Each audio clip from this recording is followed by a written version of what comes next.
최하, 예, 반갑습니다. 내과 최원장의 최원장입니다. 많은 분들이 너무 위고비를 사랑해 주셔가지고 지금 위고비 특집을 하고 있습니다. 기존에 저희 환자분들께서 조금 섭섭할 수도 있지만 전 세계가 열광하는 비만으로 고통받는 분도 있고 또 여러 가지 이유에서 이제 위고비를 너무들 많이들 좀 궁금해 하시기 때문에 몇 편 정도는 저희가 위고비 특집으로 좀 당분간 빨리빨리 진행을 좀 해보겠습니다. 기존에 또 고혈압 환자, 당뇨 환자, 고지혈증 환자분들도 다이어트에 또 관심 가지시면 좋잖아요. 그래서 이번 기회에 지금까지 나온 제일 최신약 위고비와 삭센다에 대해서 조금 더 리뷰를 해보겠습니다. 지난번에 저희가 Q&A로 진행을 해보니까 제가 진행도 조금 더 좋았었던 것 같고 환자분들이 궁금해하시는 또 구독자분들이 궁금해하시는 걸 이제 빠짐없이 제가 답변을 해드리는 것 같아서 제가 감독님께 부탁을 드려서 질문을 좀 달라고. 어떤 질문이 좀 많던가요? 보험 처리가 되는지 물어보시더라고요. 저희가 이게 출시 이제 소식을 전하면서 설명을 한번 드렸었어요. 아마 그 영상을 아마 못 보신 것 같은데 지금 보험 처리가 되는 나라가 몇 개국이 있거든요. 특히 이제 아시아에서 첫 번째 출시했던 일본 같은 경우에는 보험 처리가 됩니다. 이제 비만을 이제 질병으로 보고 있죠. 세계보건국에도 질병 코드도 생겼고 그 비만으로 돌아가신 분도 이제 상당수가 있기 때문에 해외에서는 이걸 질병으로 보는 나라들이 꽤 이제 생기고 있습니다. 건보료가 조금 여유가 있는 나라들은 일본 같은 경우는 엄청 까다로운 기준으로 해서 급여 처리로 비급여는 이제 처방 안 돼. 일본은 그게 좀 단점일 수도 있고 장점일 수도 있는데 소비는 좀 많지 않죠. 이제 출시를 했지만 우리나라는 이제 미용 목적도 좀 쓰시고 조금 기준이 미달해도 내 돈 쓰고 싶은데 하는 분들 많으셔가지고 우리 비급여도 괜찮을 수가 있는데 이제 진짜 비만으로 고통받는데 비용이 좀 힘들다 하신 분들은 좀 안타까운 일일 수도 있는데 대한민국은 아직은 비만을 질병으로 보질 않습니다. 이제 건보료 재정 상태가 상당히 안 좋거든요. 내년부터는 이제 마이너스 재정으로 넘어가는 것도 있고 개인적인 바람은 빨리 질병으로 인지를 하고 보험으로 넘어갔으면 좋겠는데 안타깝게도 지난번 영상에서 설명드린 바와 같이 아직은 국가보험에서 커버가 안 됩니다. 대한민국은. 실비도 자동차 보험이랑 똑같거든요. 자동차가 사고가 나야지 보험 처리를 하고 새 걸로 교환을 해주는 거지 조금 더 예쁘게 꾸미려고 랩핑을 했거나 이런데 실보험에서 이제 청구가 안 되잖아요. 자동차 보험에서. 그 똑같은 원리라고 보시면 돼요. 이거는 아직은 나라 보험에서 볼 때 또는 실비 보험에서 볼 때는 미용 목적으로 보고 있습니다. 그리고 또 여력도 없죠. 실제로는 돈이 없는 거죠. 그게 제일 클 것 같은데 돈 있으면 뭐 이것저것 다 해주면 되죠. 아직은 사회적으로 내 건보료를 비만에 쓰는 거에 대한 저항감이 좀 꽤 있으실 것 같아요. 그래서 일단은 국가보험도 안 되시고 실비도 안 된다가 결론입니다. 위고비 금액이 어느 정도 나왔는데 그거를 일시불로 지불해야 될지 카드 할부나 이런 게 그렇죠. 이게 한 달치라서 사실은 한 번에 결제하는 게 맞기는 하거든요. 카드사에 이제 무이자 할부나 이런 게 병원에 다 있습니다. 이 병원에 이 카드가 몇 개월 무이자가 되고 이걸 알아보시면 부분 무이자도 될 수가 있고 뭐 3개월 무이자도 있고 하니까 그걸 이용하시는 것도 괜찮을 것 같아요. 근데 이 펜을 한번 열어서 한번 주사를 주면 이 펜은 누구에게도 사용할 수 없기 때문에 예를 들어 현금 분납 같은 경우에는 본인 거를 다른 사람이 쓸 수가 없거든요. 그래서 한 달치는 본인이 책임하에 이게 지불을 해야 되는 게 맞죠. 그래서 현금 분납은 사실 병원들에서 안 하실 것 같아요. 근데 카드는 생각보다 각 병원에서 할부를 할 수 있는 병원들이 꽤 많으세요. 그래 그런 거는 이용해 주시면 좋을 것 같아요. 저희 병원도 카드사가 뭐 4-5개는 할부가 되는 것 같더라고요. 이거를 투여하다가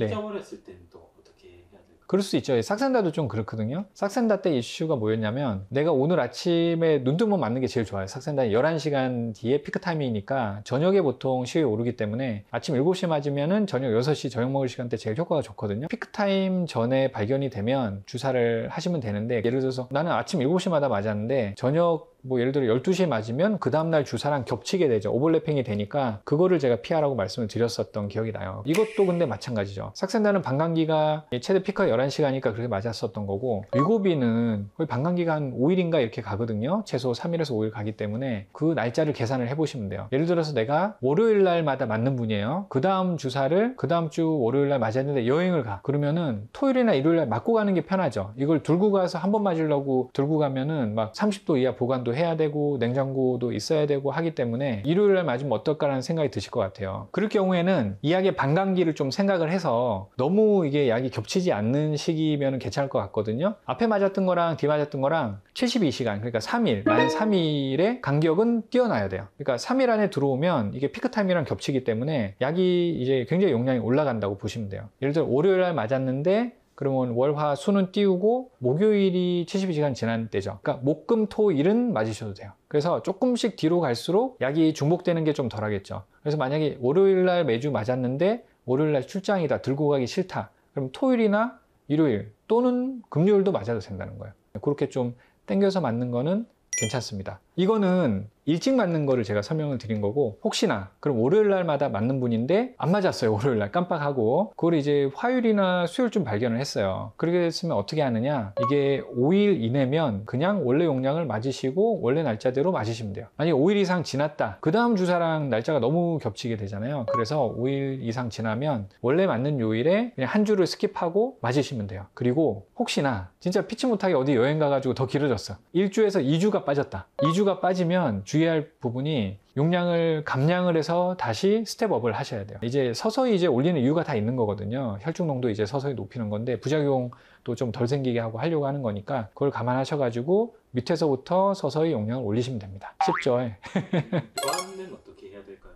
보관은 그때 이제 저희가 주사 용법 설명드릴 때 좀 간단하게 설명을 드렸는데, 병원까지 배송 오는 거는 냉장차로 해야 돼요. 2도에서 8도 맞추셔가지고 이제 냉장차로 저희한테 배송이 오거든요. 그래서 그거를 사실 이제 오픈을 하면은 이제 상온에서 그냥 보관하시면 된다고 돼 있어요. 이제 내가 첫 번째 주사를 맞고 이걸 굳이 막 냉장고에 넣고 이렇게 안 하셔도 되고, 아니면 들고 다니셔도 돼요. 근데 여름에는 이제 30도 넘으니까 안 되고 보냉팩이라든지 보온병 같은 데 넣어 다니시면 될 것 같고, 냉장 보관을 하는 게 좋기는 하겠죠. 그 다음에 차광을 해야 돼요. 이게 빛이 들어가면 안 되니까. 그래서 뚜껑을 닫아야 이게 차가 됩니다. 이게 빛이 여기 들어가서 액체에 맞으면 안 돼요. 그래서 이 뚜껑이 빛이 안 통하게 생겼어요. 닫으시면 끝나는 거예요. 보관은 이제 냉장고에 보통 보관을 하시는데 냉장고 문 쪽에 보관을 하시면 좋습니다. 이게 그 전문가용 저희 설명서에도 보면은 얼음이 어는 곳이나 너무 이제 영하로 떨어진 데 두시면 이게 얼어버리잖아요. 얼면은 효과가 없습니다. 그리고 맞지 말라고 돼 있어요. 한번 얼었다가 녹은 거는 몸에 주사를 하지 말라라고 전문가용 설명서에 돼 있더라고요. 그러면 싹센다 같은 경우는 오픈하고 30일까지 쓸 수 있어요. 그러면 0.6씩 맞는 분들이 좀 있거든요. 그분들은 30일 딱 하루도 안 빠지면 딱 30일이니까 하나 오픈을 해서 30일 쓰고 버리시면 되고, 그러면 이제 위고비 같은 경우는 어떠냐, 6주까지 보관이 가능하세요. 6주까지. 그래서 내가 한 번 까먹고 또 맞고 한 번 까먹고까지는 괜찮아요. 근데 3번 까먹으면 이거 버려야 돼.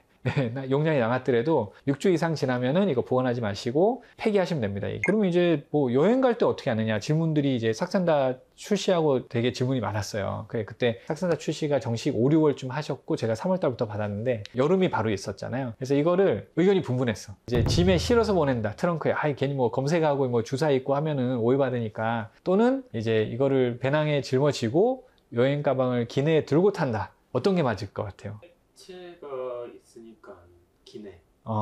그렇게 생각할 수도 있겠네요. 오케이. 자, 정답입니다. 내용은 틀렸지만 정답이요.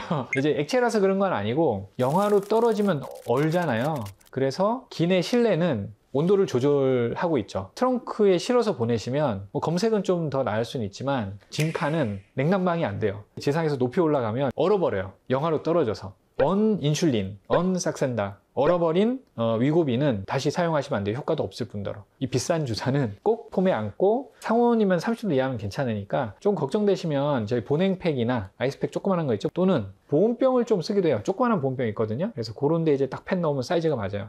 그거로 이렇게 넣고 다니시는 분도 있고 그래요. 그렇게 관리를 하시면 좋을 것 같습니다. 여행 가실 때. 네.